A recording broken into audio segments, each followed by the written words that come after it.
কিছুদিন ধরেই রাজধানীর বিভিন্ন রাস্তা ও ফুটপাতে পড়ে থাকতে রঞ্জন হোটেলে নতুন রহস্যময় ঘটনা এবং ভোটের আগে সেই রহস্যময় ঘটনা উদ্ধার করতে গিয়ে যা যা ধরা পড়ল এবং আপনাদের সামনে লাইভ সঙ্গে সম্পর্ক গড়ে তোলেন লামিয়া।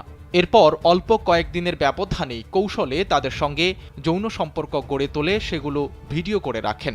এরপর সেসব ভিডিও ছড়িয়ে দেওয়ার হুমকি ঘটনাস্থলে গিয়ে যা যা ধরা পড়ল। যেখানে মানুষের রাত্রি যাপনের ব্যবস্থা থাকার কথা ছিল, সেখানে চলছে অবাধে দেহ ব্যবসা। অনুসন্ধানে রহস্যময় ভিডিও পেতে পেজটি ফলো করুন এবং পরের ভিডিওতে দেখা হচ্ছে আপনাদের সাথে এবং ভালো থাকবেন, সুস্থ থাকবেন। ভোটে জেতার জন্য নোংরামি এবং কত রকমের কত কী করতে পারে আপনি দেখতেই পাচ্ছেন।